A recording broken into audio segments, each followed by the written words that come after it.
안녕하십니까. 호크로 투자하는 시오킹 부동산입니다. 무주택자가 올해 12월에 해야 할 것 시작해 보겠습니다. 그 전에 구독과 알람 설정으로 당신의 인생을 바꾸시기 바랍니다.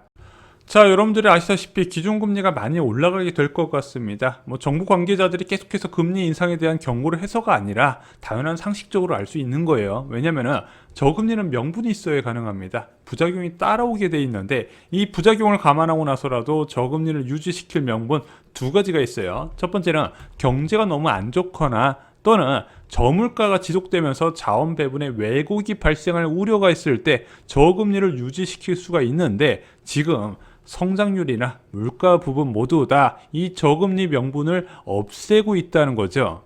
자, 그래서 요즘 이야기가 많이 나오는 1.25% 기준금리 앞으로 두 차례 더 올릴 거라고 하는 부분은 코로나19에 따른 비상조치의 회수입니다. 팬데믹 상황으로 금융시장이 붕괴가 되니까 저금리로 붕괴되는 것을 막았다는 거예요. 자, 그러면은 지금 코로나19 상황이 끝나가잖아요. 자, 게다가 부채 증가가 심각하게 나타나니까 이 부채 증가 방지 차원에서 1.25%라는 기준금리까지 올리겠다는 이야기가 나오고 있죠. 그럼 그게 끝이다? 아니라는 거예요. 1.25%라는 기준금리도 여전히 낮은 수준의 기준금리고 저물가의 부작용을 부를 수 있는 환경이 충분하다는 거죠. 그래서 한국은행에서는 물가를 보고 이것을 여기서 더 올릴지 말지 결정을 하게 될 겁니다. 자, 그래서 내년 물가가 정말로 중요하거든요. 통화정책에서 자, 비상조치 회수해서 1.25% 맞췄습니다. 여기서 더 올려서 실질금리를 플러스 수준까지 맞출지 안 할지는 이 물가가 어느 정도 높게 나타나에 따라서 결정될 건데 지금 한국에선 내년 물가가 한 1.7% 정도 될 거라고 전망하고 있거든요. 전 절대 그렇게 보고 있지 않습니다. 왜냐면은 지금 올해 10월 말부터 이제 11월부터는 본격적인 코로나19 집단 면역이 형성이 될 거예요. 그러면은 수요가 당연히 늘어나게 됩니다. 근데 이게 대한민국만의 문제는 아니고요. 내년에 전 세계적으로 백신 접종 확대에 따른 집단 면역이 크게 늘어날 거예요. 그러면 무엇이 문제가 된다? 원자재 가격이 크게 뛰게 돼 있습니다. 지금 유가가 원래 75달러, 80달러까지 노리다가 지금 60달러대 수준으로 떨어진 이유는 간단해요. 팬데믹 상황이 다시 심각해지니까 수요가 줄어든다고 보는 건데 내년에 대부분 국가들의 집단 면역 형성 가능할 거라고 봐요. 그러면은 유가부터 급등하게 될 겁니다. 자, 그리고 내년에 정말로 중요한 이벤트가 있습니다. 바로 공공서비스 통계 개편에 따른 효과예요. 자, 지금 무상교육 확대에 따라서 그동안 물가 하락 요인을 작용했었던 고교 납입금이나 교육비, 급식비 등이 빠지게 돼요, 통계에서. 그러면 가만히 있어도 0.3%포인트 더 올라갈 거로 보고 있거든요.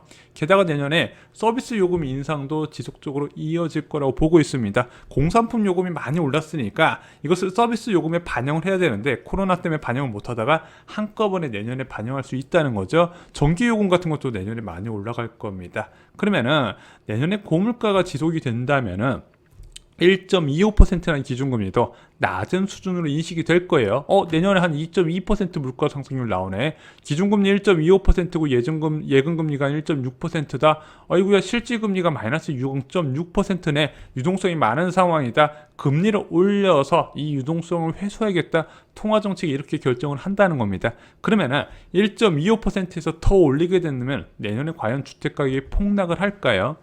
자, 최근에 미분양으로 부동산 시장 침체의 상징이 된 지역이 바로 대구 지역입니다. 미분양 물량이 계속해서 쌓여 있고 있죠. 자, 미분양이 쌓이게 되면 투자 심리는 급속도로 얼어붙을 수밖에 없습니다. 왜냐하면 분양 가격이 주변 시세를 넘지는 못하거든요. 자, 그런데 주변 시장 90%의 분양했다 칩시다. 그런데 90% 분양인데 미분양이 쌓였네. 자, 그러면 각종 혜택을 제공하고 있는데 그러면 주변 시세가 바로 정당하다고 인정받을 수 있나?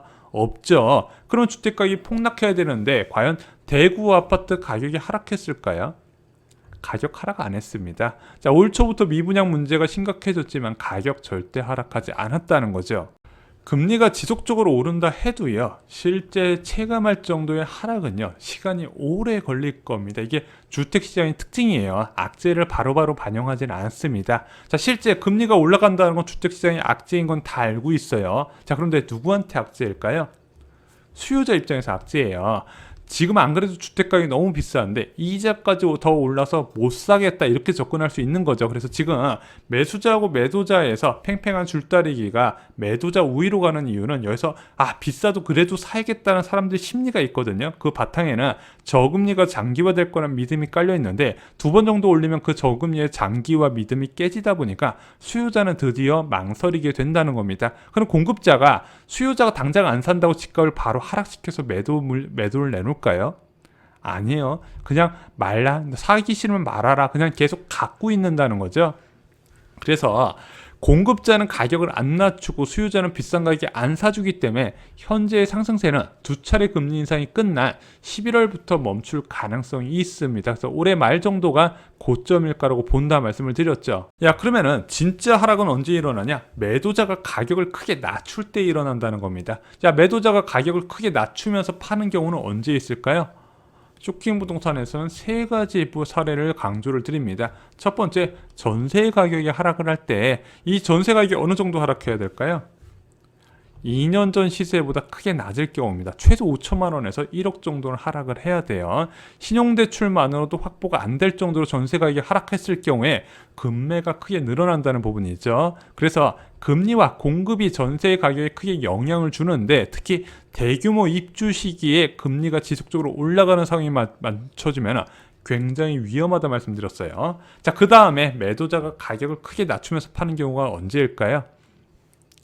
높은 보유세가 부담이 될 때입니다. 자, 집을 한 2년 정도 보유했는데 집값은 하나도 안 오르고 약간씩 떨어지는 것 같아. 그런데 보유세가 너무 부담이 돼. 그러면 처분을 하겠죠. 근데 현재 한국의 보유세 실효세율은 좀 극히 낮은 수준이라고 말씀드렸습니다. 아마 대선 주자 중에서 이재명 경기도지사만 이 보유세를 크게 올릴 가능성이 있어요. 다주택자만요.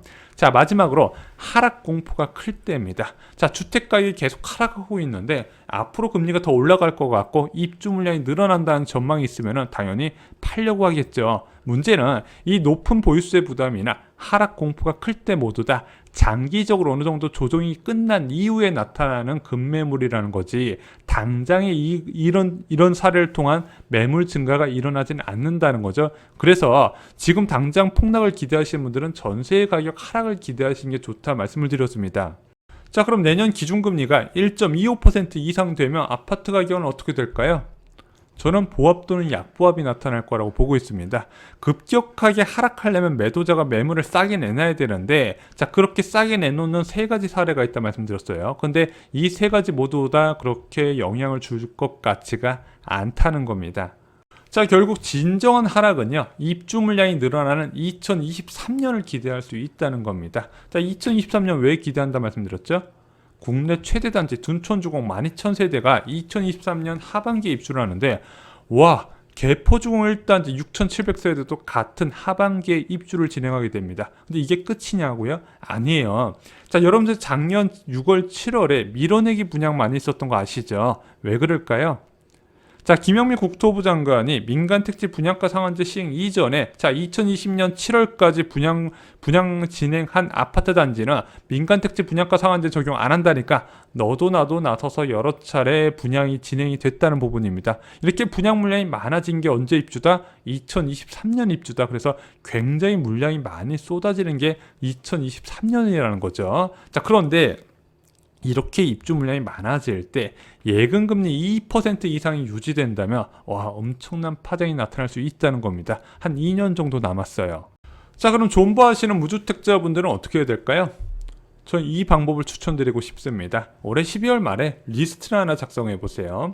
내가 원하는 아파트 단지들의 가장 높은 신고가가 아마 이때쯤 찍혀 있을 겁니다. 자, 그리고 그 높은 신고가에서 얼마나 떨어지면 살 것인지 스스로 표를 작성해 보시기 바랍니다. 그리고 그 가격이 된다면 무조건 매수하세요. 물론 20억짜리 아파트 5억 되면 살래요. 이렇게 터무니없이 말씀하지 마시고요. 전 개인적으로 30% 전후 30에서 35%까지 보고 작성하셨으면 좋겠어요. 자, 헬로시티 역전산에 대해서 좀 설명을 드릴게요. 이게 2018년 12월부터 2019년 3월까지 수도권 시장에 엄청난 영향을 줬었거든요. 자, 이 시기에 잠실 지역 준신축 아파트 전세 가격이 1억에서 1억 5천이 하락을 했습니다. 잠실 지역 준신축 매매 가격은 23% 단기 급락을 했어요. 자, 그런데 여기서 더 하락할 줄 알았는데 못했죠. 왜 더 하락하지 못했는지 다 아시죠? 전세 가격에 영향을 주는 금리, 공급의 환경 변화가 나타나요. 제일 먼저 잠실 진주 아파트가 이주를 시작하게 됩니다. 그러면서 세입자를 찾기 힘들었던 재건축 아파트의 전세 수요가 급증하기 시작해요. 이게 저층 재건축하고 고층 재건축 이주가 좀 다릅니다. 고층 재건축 이주는요, 주변의 아파트 전세 가격을 자극시켜요. 저층 재건축 이주는 주변의 빌라 전세를 자극시키는 것과 차이가 있습니다. 또한 미중 무역 전쟁에 따른 저물가로 저금리 전환 기대감이 다시 높아지기 시작해요. 그래서 잠실 진주 아파트 이주와 시작과 동시에 재건축 아파트 가격이 급등하기 시작합니다. 자, 그래서 2023년 대규모 입주 시기에 금리 변화가 정말로 중요합니다. 대량 입주 시기에 금리 인상이 추가로 단행된다면요, 저는 주변 지역 30% 이상 하락률을 계산하셔도 될 거라고 생각합니다. 왜? 하락 공포가 굉장히 커진다는 거죠. 자, 주택 가격이 계속 하락하고 있는데 앞으로 금리가 더 오르고 입주 물량이 늘어날 가능성, 그것이 언론에서 도배를 하게 된다면 매도자 입장에서는 패닉에 빠질 수밖에 없다는 거죠. 그런데 매수자 입장에서는 이때 과감하게 잡는 용기가 필요하다는 겁니다. 자, 작년에 주식시장이 크게 폭락을 했었죠. 자, 주식 투자하는 사람들 과거 차트 보면서 야, 이 정도 폭락하면 전재산 올인해서 잡아야겠지. 막상 그렇게 전재산 투자하면서 올인하는 사람이 생각보다 많지 않다는 겁니다. 이게 계획을 세워놓지 않으면 막상 기회가 오면 잡지 못한다는 부분이죠. 자, 부동산 시장은요, 주식과 다르게 예측이 좀 쉬운 편입니다. 그래서 여러분들 과거 부동산 조정 사례를 공부하시면 큰 도움이 되실 겁니다. 저희 쇼킹부동산 서적에 이와 관련된 내용이 자세하게 나와 있습니다. 이상으로 쇼킹부동산 마칩니다. 좋아요, 구독, 공유 꼭 부탁드립니다. 감사합니다.